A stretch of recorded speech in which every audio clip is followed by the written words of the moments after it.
dan Chris Gardner, seorang pria, suami dan juga seorang bapak satu anak. Dirinya bekerja sebagai seorang sales alat kesehatan yang berfungsi untuk memindai kepadatan tulang. Dia dan istrinya menghabiskan hampir semua tabungan mereka untuk menjadi distributor satu-satunya alat kesehatan itu di daerah mereka. Alat tersebut merupakan penemuan revolusioner pada saat itu. Namun sayang, para dokter dan juga rumah sakit menganggap mereka belum terlalu memerlukan alat tersebut, karena harganya yang berkali-kali lipat lebih mahal dari alat scanning biasa. Dan tentu saja, hal itu membuat ekonomi keluarga Chris harus berantakan. Karena minimal Chris harus menjual 2 alat setiap bulan untuk bayar sewa rumah dan juga kebutuhan mereka sehari-hari. Namun bulan ini terasa lebih berat, karena Chris harus menjual 3 alat jika dirinya ingin mengambil mobilnya yang ditilang polisi, karena terlalu sering parkir sembarangan di sekitar rumah sakit. Chris yang sedang mencoba Ruby tiba-tiba berhenti saat istrinya bertanya soal pembayaran sewa rumah dan juga pajak. Chris dengan kalem berkata kalau semuanya akan baik-baik saja, tapi Linda tidak percaya, karena hal ini bukan pertama kalinya mereka telat bayar sewa rumah sampai mendapat bunga. Suatu pagi, Chris berhenti berjalan saat melihat sebuah mobil sport yang parkir di pinggir jalan. Chris melihat mobil itu dengan kagum dan refleks bertanya ke orang yang membawa mobil tersebut. Apa pekerjaanmu dan bagaimana kamu melakukannya? Orang itu menjawab kalau dia bekerja sebagai pelang saham atau broker.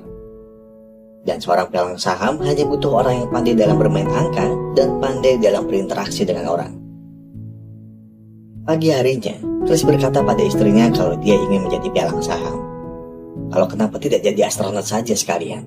Chris pun geram dan berkata kalau sebagai istri, seharusnya Linda tidak berkata seperti itu pada suaminya sendiri. Linda bilang kalau dirinya stres dengan kondisi keuangan keluarga mereka. Ditambah minggu depan, mereka harus membayar tunggakan apartemen mereka yang sudah genap 3 bulan. Mendengar omelan istrinya, Chris hanya bisa terdiam. Pulangnya, Chris melihat sebuah pengumuman program magang untuk menjadi pelang saham. Chris ingin masuk ke dalam, tapi rasanya tidak mungkin dia masuk sembari membawa mesin kesehatannya itu. Chris pun berpikir sejenak dan melihat seorang pengamen di sampingnya. Dan dengan polosnya, dia menitipkan alatnya ke si pengamen sambil memberinya $1. Setelah itu Chris pun masuk. Tapi seketika, Chris langsung pamit saat melihat mesinnya dibawa lari oleh si pengamen. I'll bring this back. Thank you. Hey! No!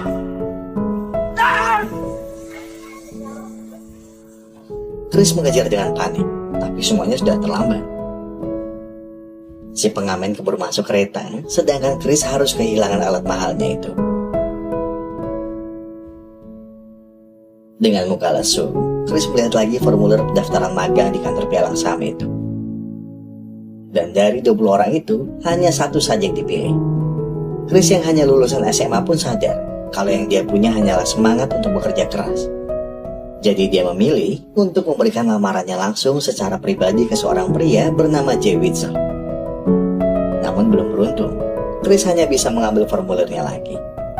Chris tetap melanjutkan usahanya sebagai sales alat kesehatan itu. Ketika selesai membuat janji dengan dokter untuk presentasi alat kesehatannya, tanpa sengaja Chris melihat pengamen yang membawa kabur alat kesehatannya waktu itu. Chris pun mengejar pengamen itu sampai masuk ke dalam bis. Ya akhirnya dirinya berhasil mendapatkannya lagi. Sebulan sudah berlalu semenjak Chris menyerahkan lamarannya. Dan selama itu juga Chris menunggu Jay Witzel di depan kantornya setiap dia punya waktu. Sampai pada hari ini dia bisa bertemu dengan Jay. Namun sayang, ternyata Jay sedang buru-buru dan akan segera naik taksi. Tanpa pikir panjang, Chris berkata kalau tujuan mereka sama, dan Jay pun mengajak Chris naik taksi bersama. Selama di dalam taksi, Chris berusaha meyakinkan Jay soal dirinya yang sangat ingin bisa ikut program magang pelang saham itu. Tapi Jay malah terlalu dengan Ruby yang ada di tangannya, dan seperti tidak peduli dengan Chris. Chris dengan setengah yakin berkata kalau dirinya bisa menyelesaikan Rubik ini sebelum mereka sampai di tempat tujuan Jay. Mengira Chris hanya bercanda, Jay pun memberikan Rubik itu pada Chris. Chris memutar otaknya. Perlahan namun pasti, Rubik itu mulai tersusun warna demi warna. Keinginannya untuk membuat Jay kagum sangat kuat.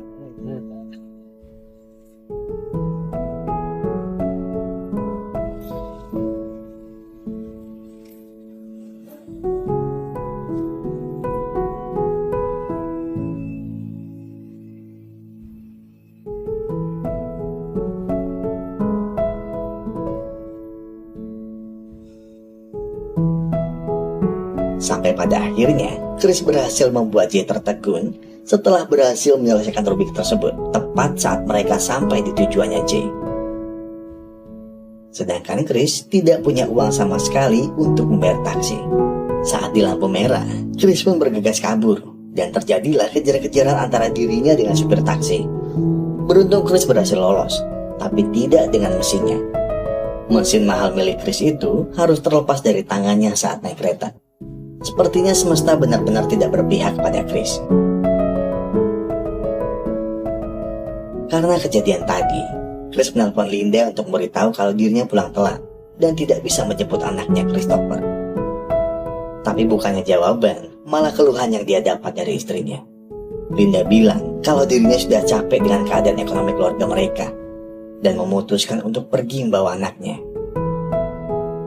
Belum sempat berpikir jernih, Chris mendapat telepon dari kantornya Jay Witzel kalau mereka ingin mewawancara Chris perihal lamarannya menjadi seorang broker.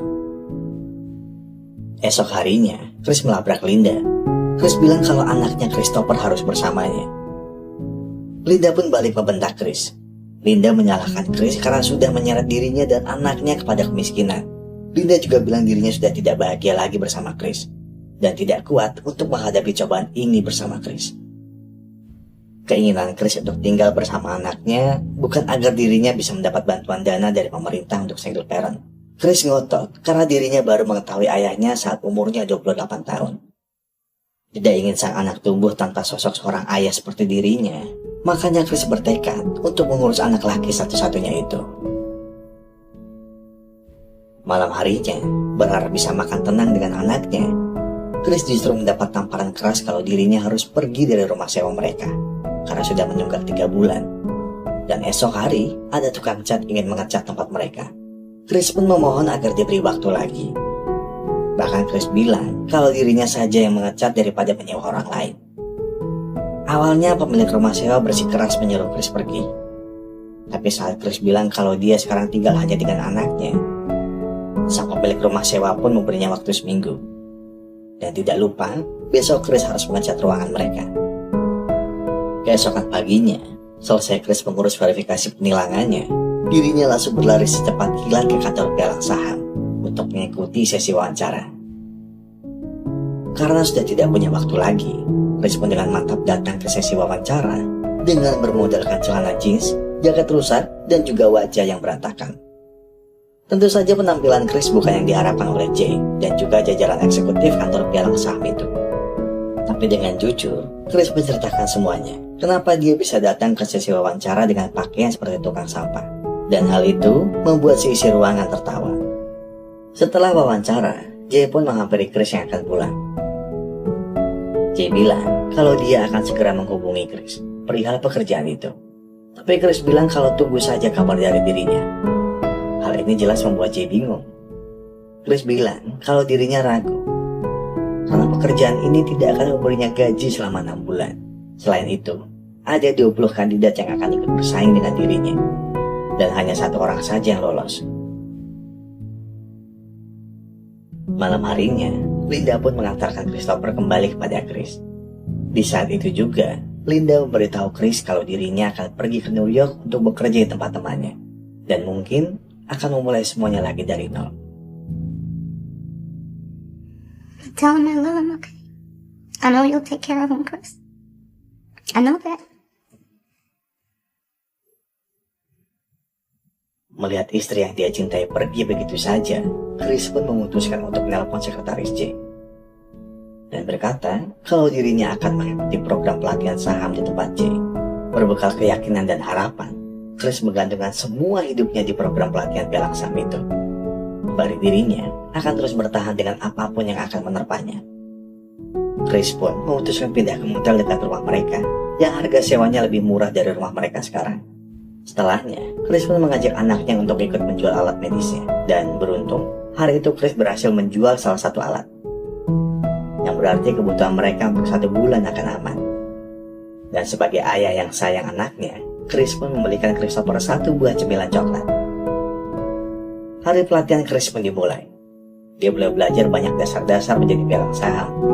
Walaupun dengan segala ketidaktahuannya, Chris mencoba untuk tetap fokus. Di saat jam istirahat, Chris yang sedang keluar kantor tidak sengaja melihat gelandangan yang membawa alat yang jatuh dari kereta waktu itu. Sampai-sampai dirinya tertabrak mobil. Beruntung hanya kelingking kakinya yang keselio, tapi Chris harus merelakan sepatunya yang terbang entah kemana. Jadi mau tidak mau, Chris kembali ke kantor hanya dengan sepatu sebelahnya saja.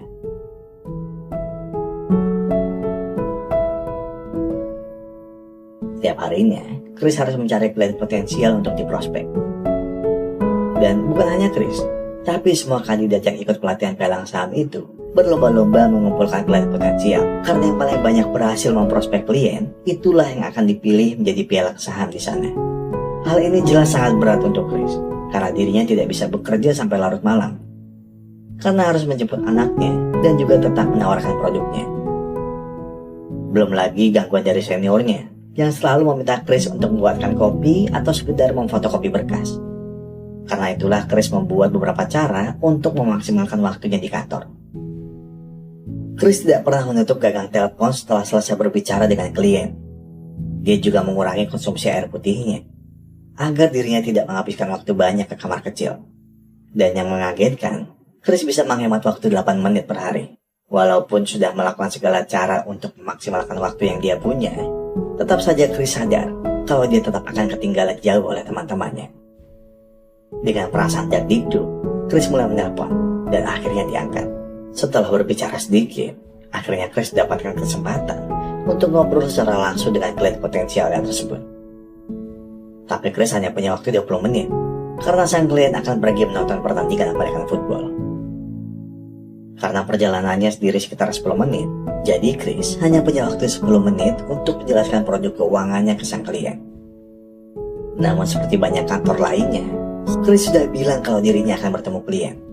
Tapi dengan enteng, dia minta tolong untuk pindahin mobilnya ke seberang jalan. Dia nggak bisa mindahin sendiri karena ada rapat yang buru-buru. Sekarang gini Pak, saya kurang buru-buru apa?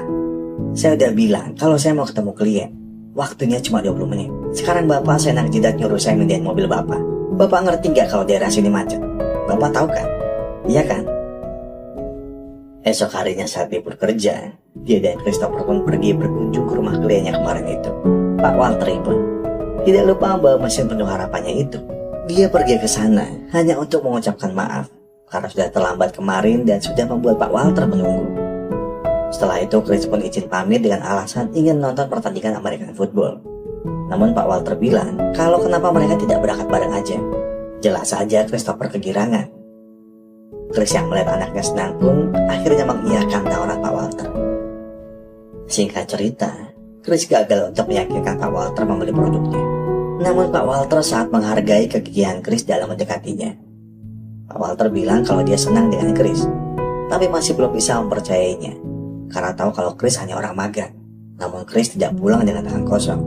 Dia jadi bisa berkenalan dengan teman-teman Pak Walter dan bahkan mendapatkan kartu nama mereka.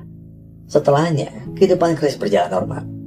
Dia berangkat ke kantor, pulang ke motel, bahkan Chris mampu menjual semua alat kesehatannya. Namun semua ketenangan itu mendadak buyar setelah Chris mendapat surat dari kantor pajak. Di Amerika, jika kamu menunggak pajak, pemerintah berhak menarik uang sesuai jumlah tunggakanmu dari rekening. Dan itulah yang dialami oleh Chris.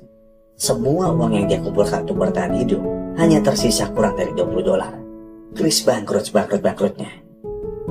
Sampai tidak sengaja, Chris melihat gembel yang membawa alatnya waktu itu. Segera, Chris mengejar dan mengambil alatnya. Saat sedang duduk terdiam, Chris melihat anaknya mengomel soal gembel yang mengambil alat ayahnya itu. Chris pun memanggil anaknya mendekat. Dia bilang kalau alatnya ini adalah mesin yang bisa membawa mereka kemanapun. Si anak jelas tidak percaya, tapi Chris bilang kalau mereka harus menyalakan alat ini sambil memejamkan mata.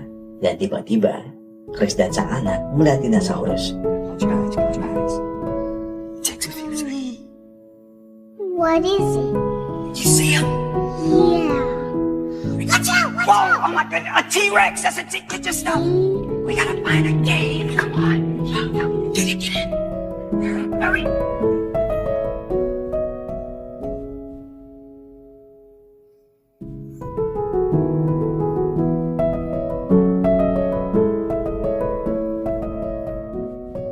Dan Jelas ini hanyalah khayalan Chris dan anaknya.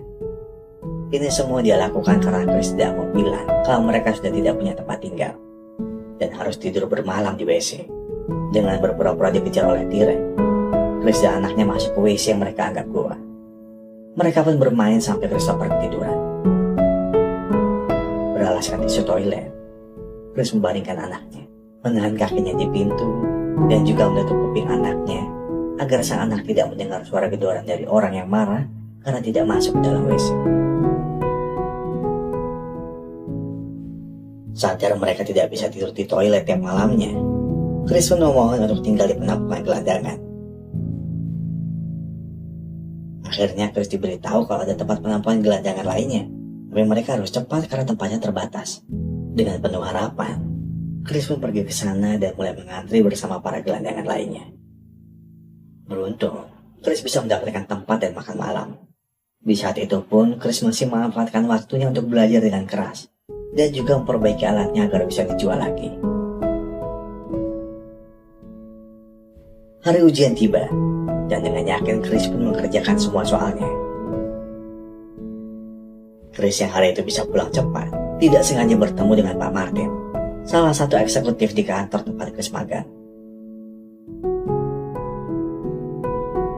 Pak Martin ternyata ingin meminjam $5 uang Chris untuk bayar taksi karena dompetnya ketinggalan di ruangannya. Chris membuka dompetnya dan terlihat hanya tersisa beberapa lembar saja. Dengan berat, Chris tetap memberikannya dan Pak Martin pun berterima kasih. Hari berikutnya, Chris berhasil tidur di penampungan gelandangan lainnya.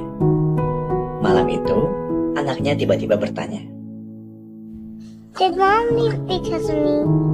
Don't even think something like that. So did Papa. I love you. I love you too. Chris yang tidak menyangka anaknya berpikir sejauh itu pun mencoba menenangkan dan berkata kalau ibu mereka pergi karena keinginan dia sendiri dan tidak ada hubungannya dengan dirinya sama sekali. Christopher yang mendengar itu seolah mengerti maksud ayahnya dan berkata kau sudah menjadi ayah yang baik. Dan setelah itu dia terlelap. Di tengah malam itu, Chris pun selesai memasang suku cadang baru dan akhirnya dia berhasil membuat alat itu bekerja. Untuk merayakan, Chris pun mengajak Christopher untuk tidur di hotel karena sepertinya sudah lama sekali mereka merasakan hidup susah. Hari terakhirnya magang pun tiba. Di sela-sela kegiatannya hari itu, Chris pun dipanggil ke ruangan wawancara lagi. Pak Martin dengan tenang berkata kalau Chris sudah sangat hebat bisa bertahan sampai hari ini. Mulai dari wawancara awal seperti tukang sampah, sampai pada hari ini dirinya melihat Chris dengan pakaian rapi dan juga lebih berwibawa. If you'd like to work here as a broker. So, welcome. Yes, thank you. Thank you. I almost forgot. This part of my life. This is called happiness. Pada tahun 2006, Chris Gardner akhirnya bisa mendirikan perusahaan holdingnya sendiri dan berhasil menjual sebagian kecil sahamnya yang bernilai jutaan dolar. Karena pernah merasakan menjadi gelandangan, Chris Gardner juga membiayai proyek rumah murah senilai $50 juta untuk membantu orang-orang yang membutuhkan. Sekarang ini Chris dan anaknya bisa hidup bahagia tanpa kekurangan dan juga mendedikasikan itu mereka untuk membantu orang-orang yang kurang beruntung di luar sana.